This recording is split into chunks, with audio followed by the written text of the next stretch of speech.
welcome to the University of Law podcast and to episode 3 of our series AI in Conversation. I am Dr. Paul Sant, Head of Computer Science at the University of Law. And in this series, we are talking to various guests in the technology sector, learning more about their journeys and how AI is challenging the landscape. I'm really pleased to be joined today by Paddy Grant from the University of Law. Paddy is an Associate Professor of Artificial Intelligence here at the University of Law, but has also a background in law. So, Paddy, welcome to the podcast. Great to have you here today.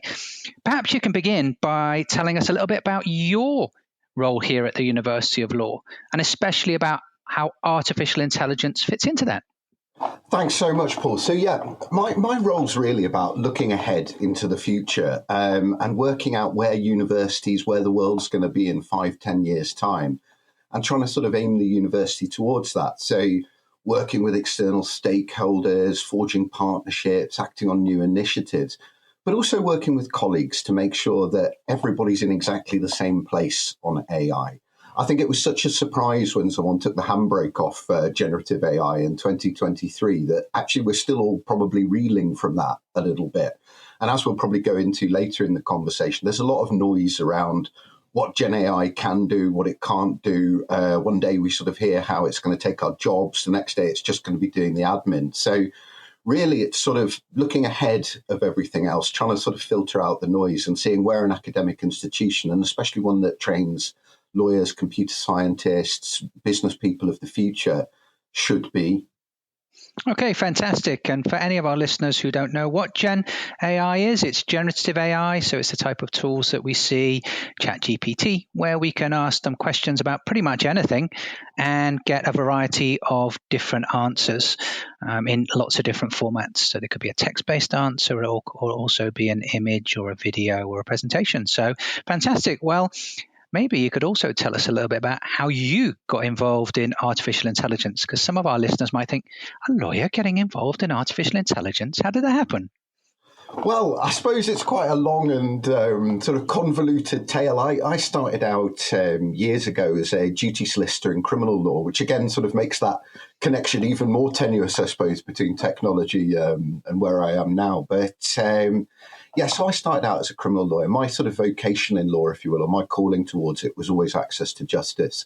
I think ever since I was a university student, I was fascinated with how you can make sure that everybody has the same access to justice.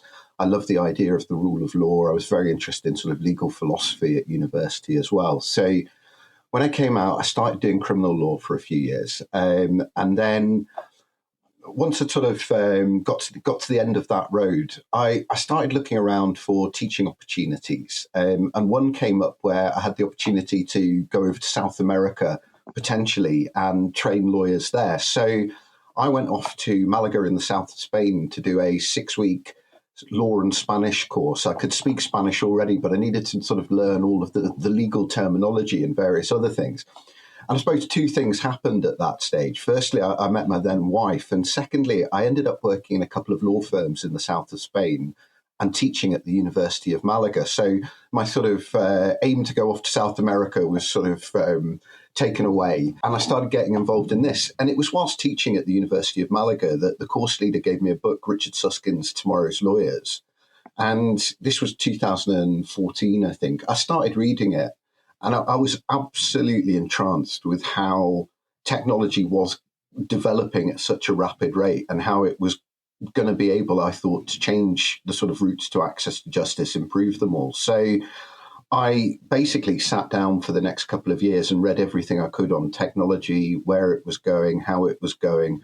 Admittedly, it was quite pleasant from a sunbed in sunny Spain, but eventually I decided, right, it's time to get really serious about this. So I applied to the University of Law. And as luck would have it, when I started here in 2017, there were a number of other people at different campuses that had an appetite to sort of get as much technology included in the legal curriculum as we possibly could. So we got together and formed Ultra, the ULaw Tech Research Academy.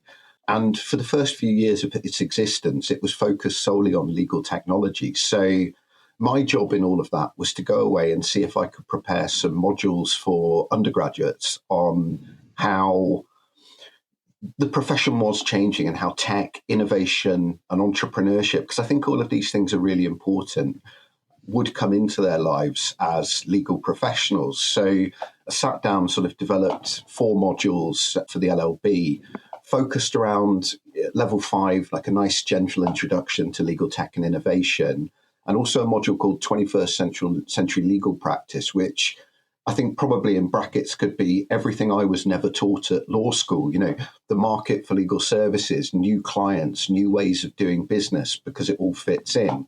And it was a fascinating couple of years because we'd sort of drafted these modules. And the first go, I sort of thought, well, let's include as much tech as is humanly possible.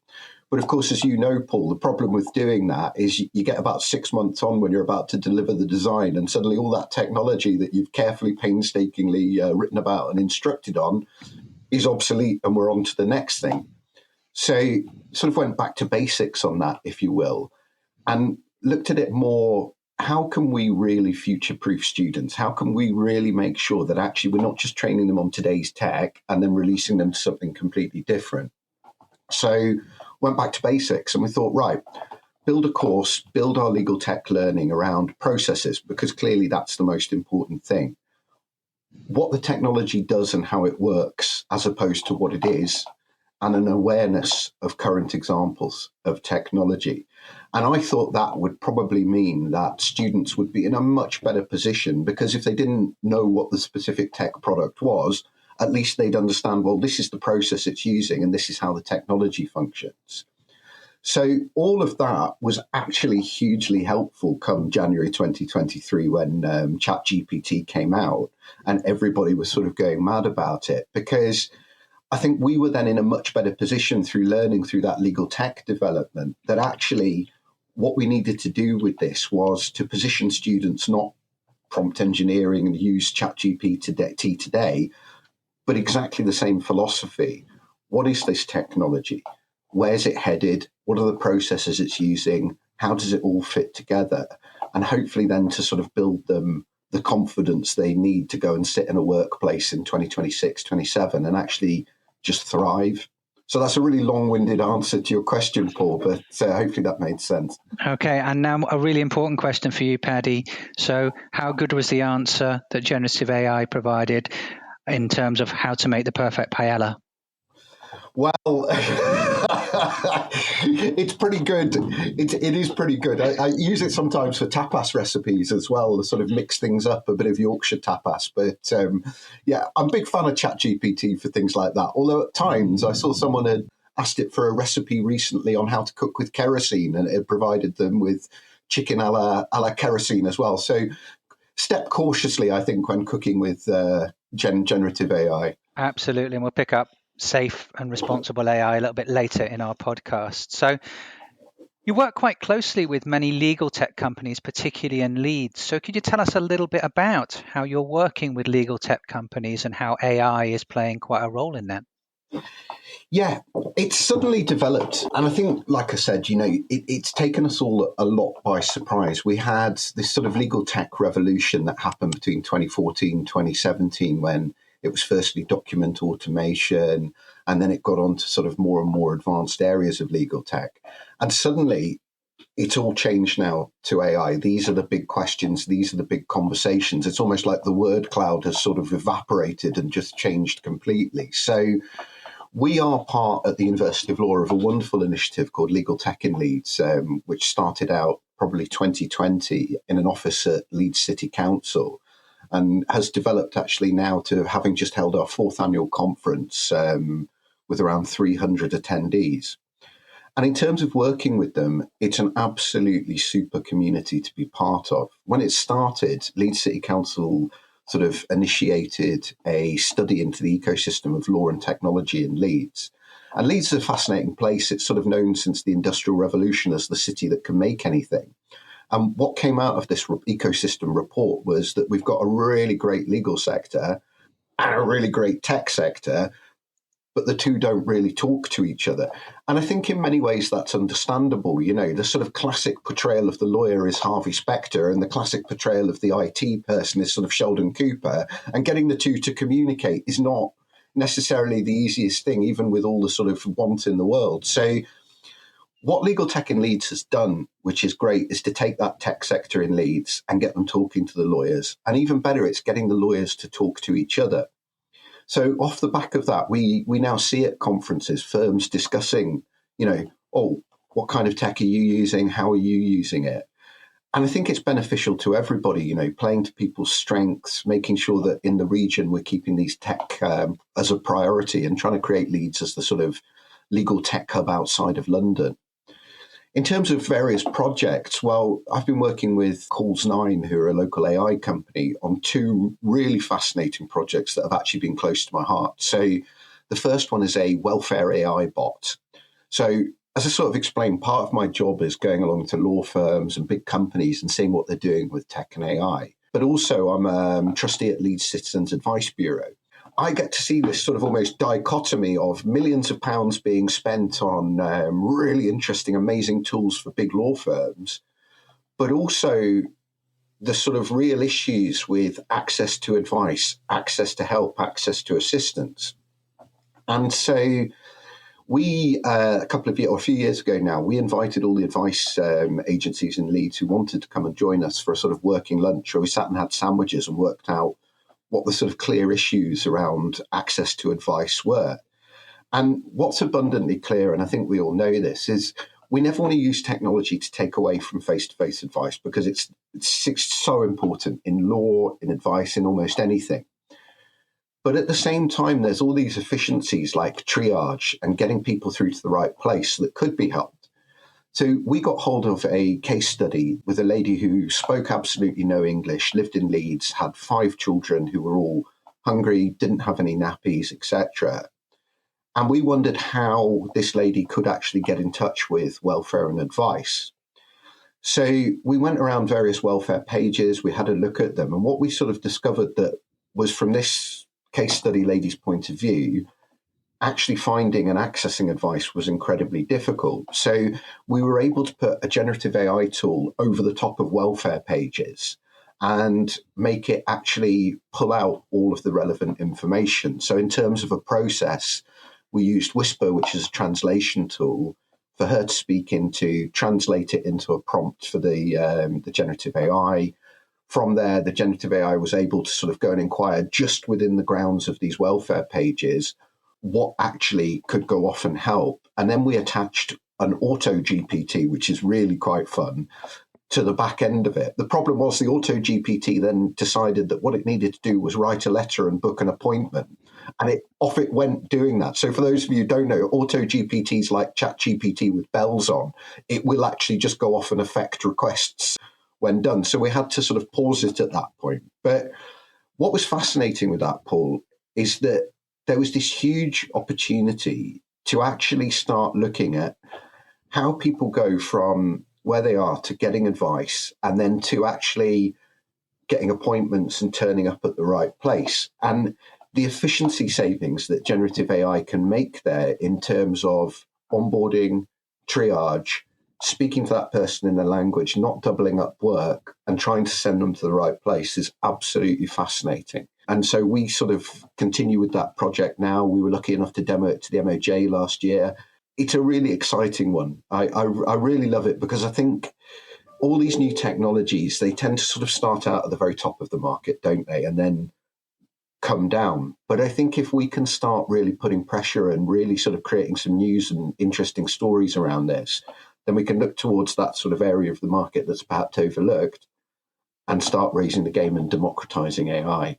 Okay, that's fantastic, Paddy. And you're clearly excited about AI. And I guess, what's the most, if I could ask you, exciting thing for you in terms of being involved and working in the field of artificial intelligence?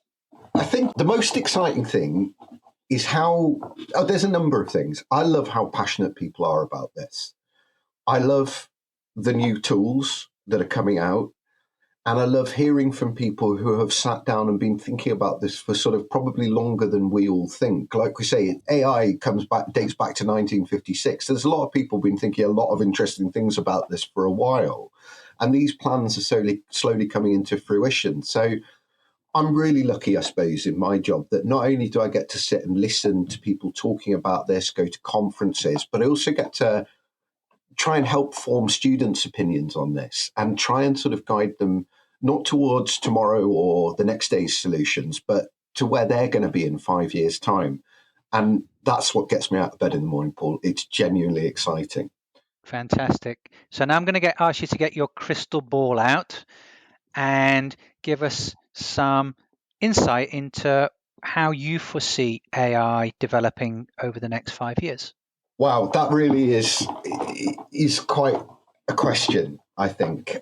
I suppose, going back to the last answer I gave you, there's a sort of love-hate relationship with a lot of the sort of news coming out around generative AI, because I think that we're all in this sort of period. I mean, Gartner would call it the hype cycle, the peak of inflated expectations, where we're all looking at it and going, it can solve this, it's a magic bullet for that.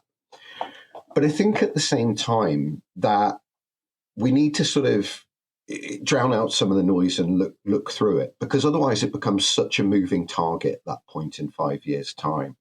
It's looking at things and going, right, look, we are really progressing in terms of what generative AI can do, but actually there's also a lot of hype attached to it.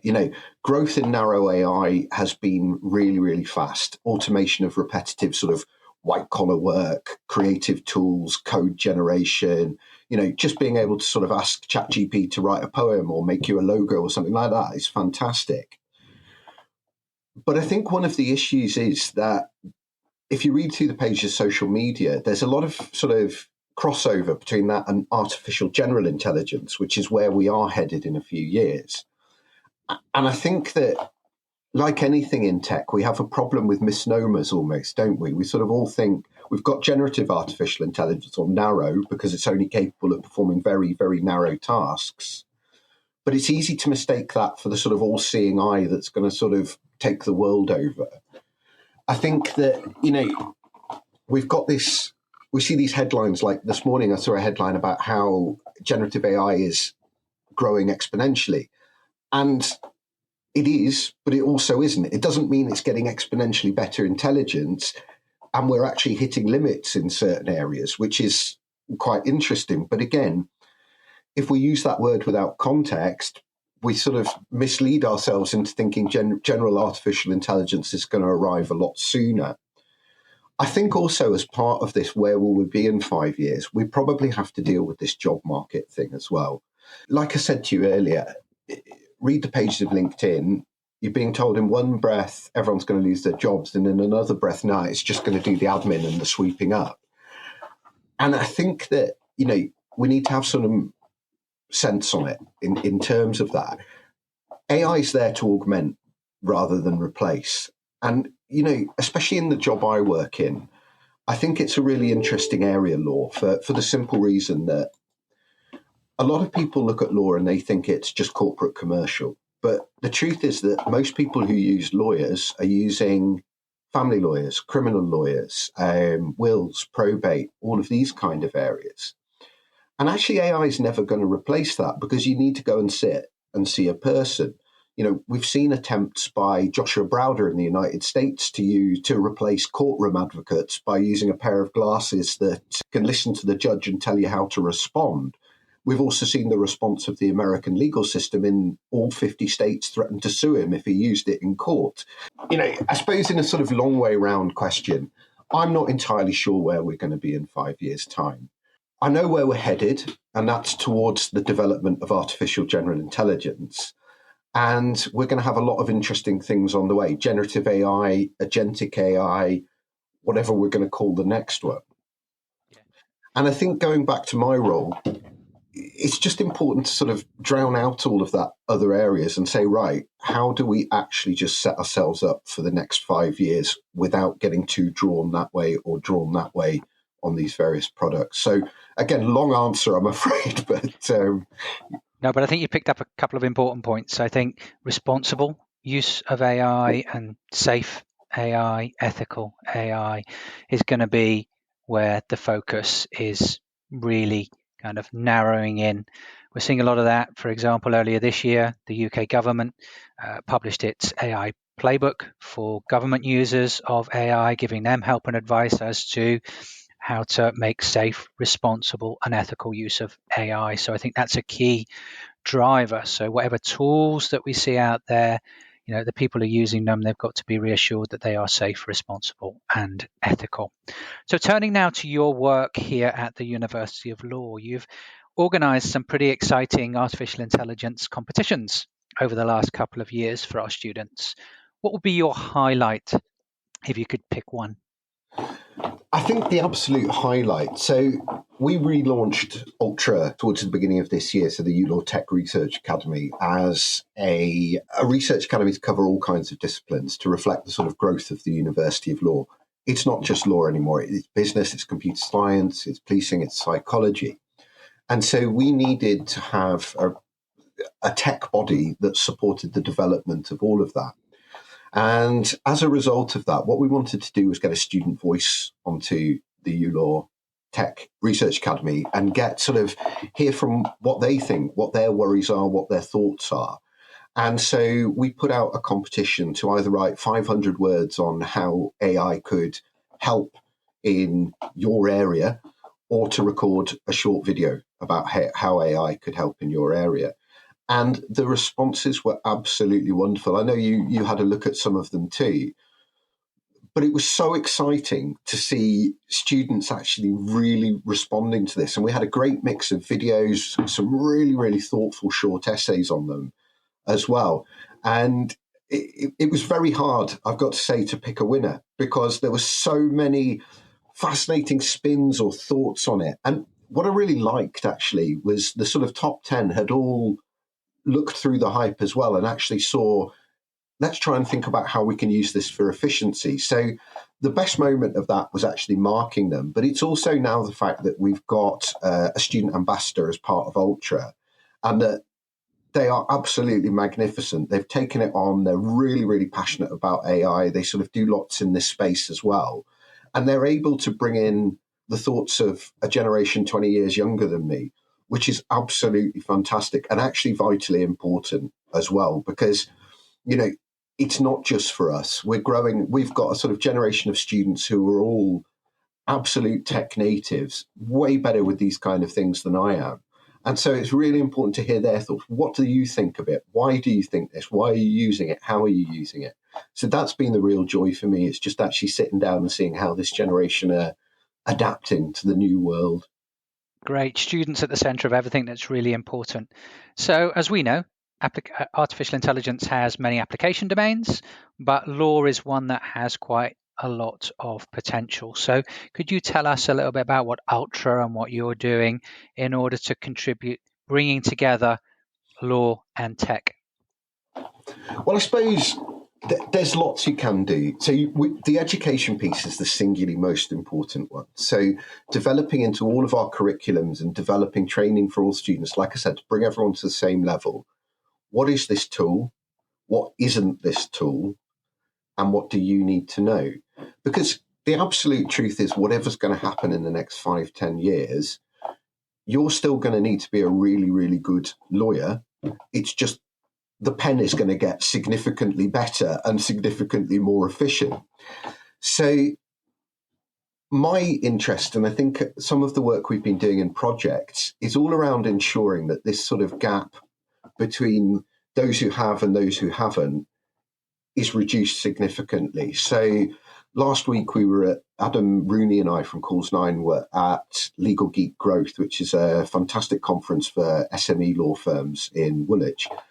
And we've started a movement to sort of sit down and actually assist SME law firms in reducing that exact gap. So how can we really ensure that they can look to share tools, share training, share ideas, and ensure that all these small, medium law firms who actually serve the vast majority of legal customers in the UK can really keep going and actually thrive in a sort of time of AI, if you will. So we had this fantastic workshop where it was really interesting. We sort of introduced our topic. We spoke about what our plans were.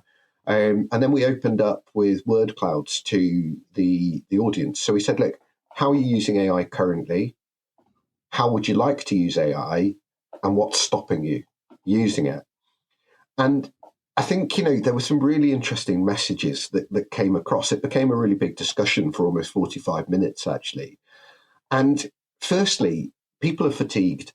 So if you work in an SME law firm, you don't often have someone who's going out and looking at this specifically. So you're having to deal with it through the pages of LinkedIn. And like I say, it's tiring because there's so many different messages.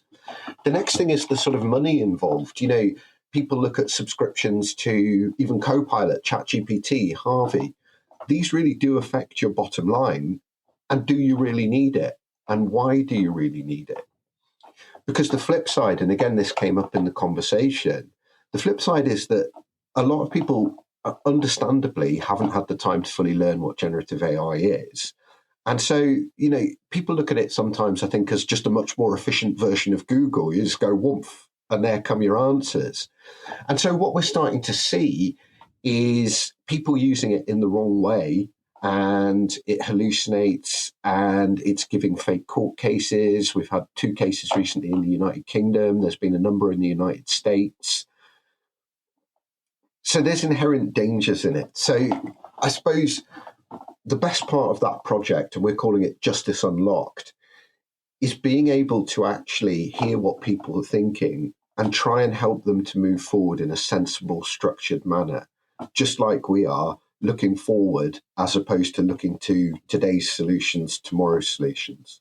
Absolutely. And equity, particularly in AI, as well as the digital sphere, is going to be really important in that. So, and it's just not just about SMEs, it's also about opening this up globally as well, and the sustainable development goals and how we can move towards those. So that's a great insight. Thanks, Paddy.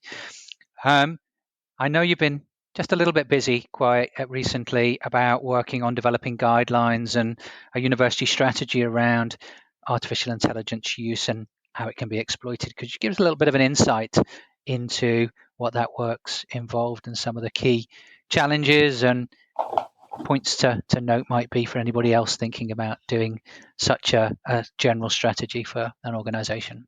Yeah, so it's not an easy thing. Like I say, you're sort of trying in many ways to hit a moving target 5-10 years down the line.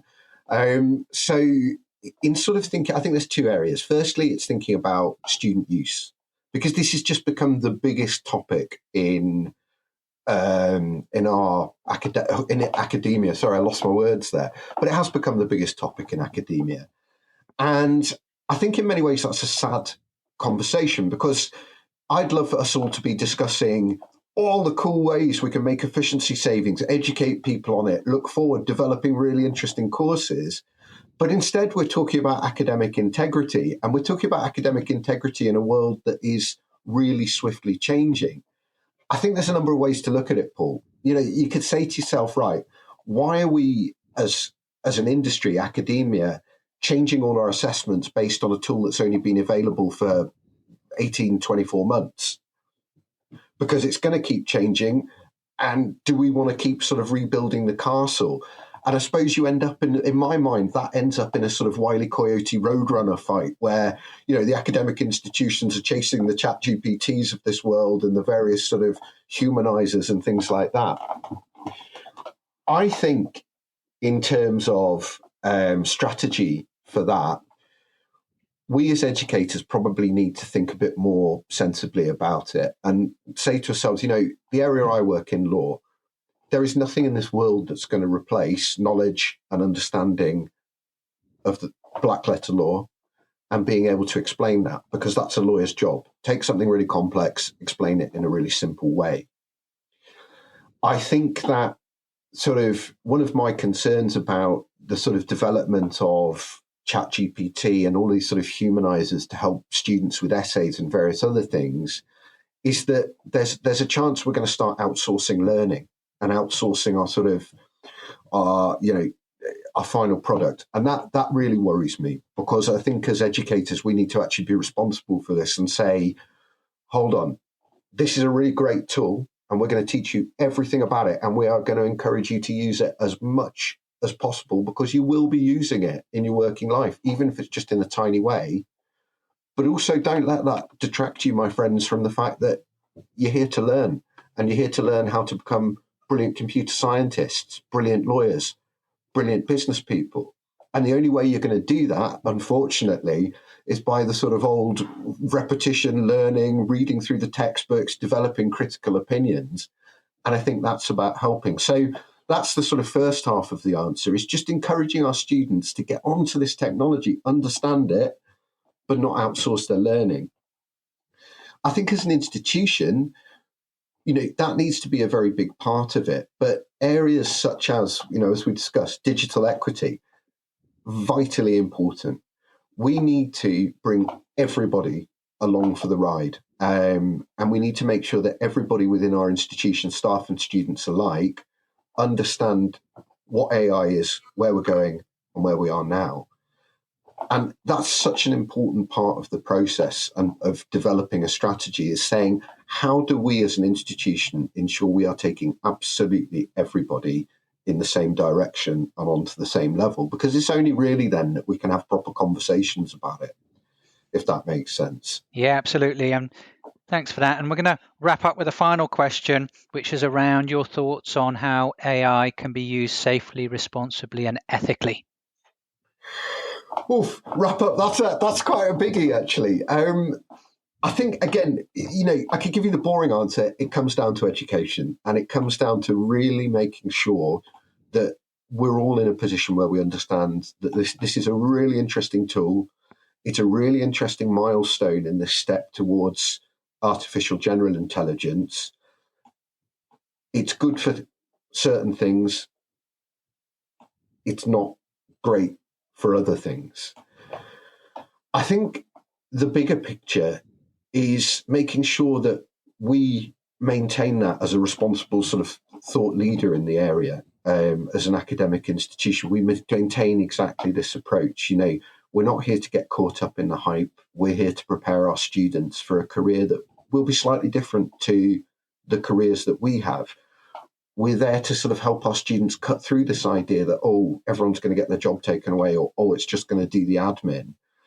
And we're there to say to them, look, you as people have emotional intelligence, adaptability, physical presence. You're able to do complex decision-making. This tool ain't. So it's a very split one, if that makes sense. Absolutely. And you've given us some fantastic insights today, Paddy. So thank you for joining us today, Paddy.